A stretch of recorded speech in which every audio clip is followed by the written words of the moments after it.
زبور، کتاب حضرت داوود از زبور میخوان، میگه باره حضرت داوود علیه السلام عادت داشتن چه خیلی که ما و شما قرآن ما نمیخوانیم، اونم کتابی آسمانی داشت، کتابش میخوان. یک مقدار کتاب خوان، کتاب پوشید، در حوالی ششتگی بود. میگه در دلایل سائلین قصه را آورده است، میگه نگاه کرد که در همین زمین یک کرمی مایده، کرمی لایخرک ما و شما میگیم مایده، یک مخلوق خدا است، کرمی مایده در روی زمین گشته شده است. حضرت داوود بدیلش گذران، میگن به زبان نگفتن، بدیلش گذران، گفت که خداوند از همین مخلوق مایده چی میخواسته باشه؟ این چی کار بود میکه باشه همین مخلوق مایده در روی زمین؟ بدیلش به فکرش همین تا گذران.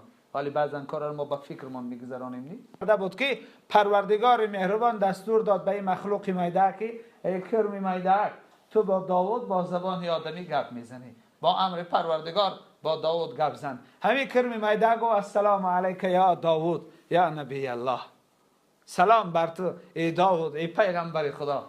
حضرت داوود علیه السلام تعجب کرد که کرم مایده گپ زد، گو علیک السلام، سلام بر تو ای مخلوق خدا.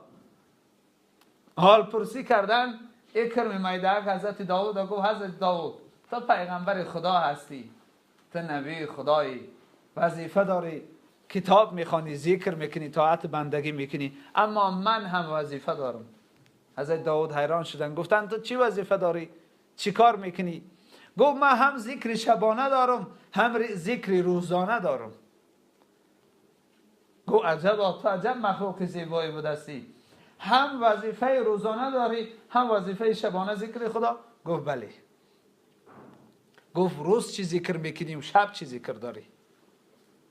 گفت نبی خدا من از جانب پروردگار وظیفه دارم، هر روز از صبح تا شام به یگان کم بود، به یگان فوت وقت، به یگان پرگول، هر روز در حیاتم از روزی که خدا خلقم کرده است، هر روز 1000 مراتب لا اله الا الله وحده لا شریک له له الملک و له الحمد و هو علی کل شیء قدیر را هر روز 1000 مرتبه میخوانم، 1000 مراتب.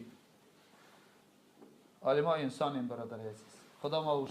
گفت شب چی ذکر داری؟ زمانه حضرت داوود گفت هر شب این صلوات را به پیغمبر اخیر زمان 1000 مراتب میخوانم. اللهم صل علی سیدنا نبی الامی و علی آله و اصحابه اجمعین.